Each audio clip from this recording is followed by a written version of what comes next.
Hi friends, வணக்கம் and welcome to எங்கள் வீட்டு சமையல். இன்றைக்கி வந்து நம்ம நல்ல சுவையான கல்கண்டு சாதம் எப்படி செய்யணுன்றது தான் பார்க்க போகிறோம். வாங்க வீடியோக்குள்ளே போகலாம். இந்த வீடியோவில் வெரைட்டி ரைஸ் தான் செஞ்சு காட்ட போகிறோம். அதாவது கல்கண்டு சாதம். இந்த கல்கண்டு சாதத்தில் வந்து பால், கல்கண்டு, நெய், முந்திரி பருப்பெல்லாம் சேர்த்து செய்கிறதுனால இது ரொம்ப க்ரீமியாகவும் இருக்கும், ரொம்ப டேஸ்டியாகவும் இருக்கும். வாங்க எப்படி செய்யலான்னு பார்ப்போம். இதுக்கு வந்து 100 கிராம் போல் பொன்னி பச்சரிசி எடுத்துக்கோங்க. 400 ml ஃபுல் ஃபேட் மில்க் எடுத்துக்கணும். அதுக்கப்புறம் 200 கிராம் கல்கண்டு, தேவையான அளவு முந்திரி பருப்பு, ஒரு 4 டேபிள் ஸ்பூன் நெய், 1 ஸ்பூன் ஏலக்காய் தூள், இதெல்லாம் தான் தேவையான பொருட்கள். அரிசியை நல்லா கழுவிட்டு அதை வந்து ஒரு 30 நிமிஷம் போல் ஊற வச்சுடுங்க. அடுத்து குக்கரில் எவ்வளோ அரிசி எடுக்கிறீங்களோ அதுக்கு 4 மடங்கு தண்ணி ஊற்றிட்டு இந்த அரிசியையும் போட்டு ஒரு 3லேருந்து 4 விசில் வச்சு வேக வச்சு எடுத்துக்கோங்க.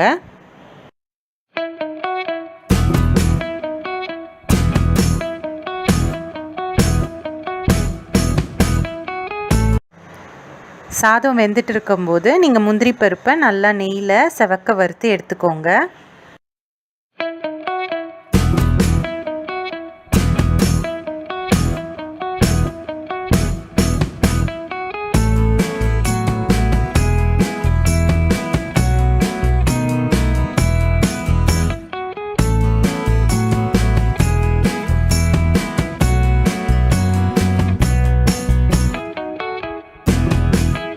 இப்போ வந்து சாதம் வெந்துருச்சு, ஸ்டீமும் நல்லா அடங்கிருச்சு. நம்ம குக்கரை வந்து ஓப்பன் பண்ணிக்கலாம்.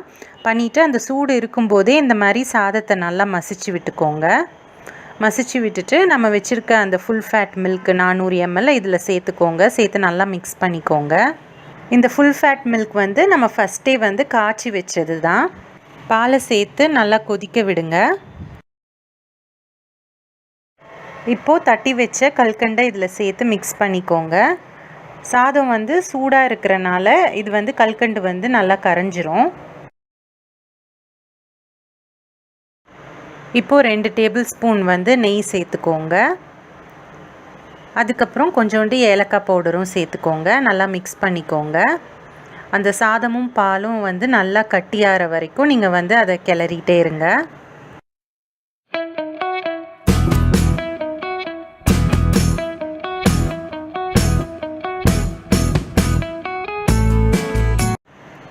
அடுத்து வறுத்த முந்திரி பருப்பை சேர்த்துக்கோங்க.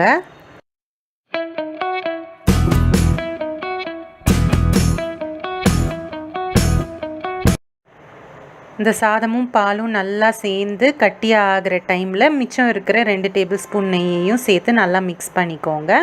மிக்ஸ் பண்ணிவிட்டு அதுக்கப்புறமா இறக்கிக்கோங்க.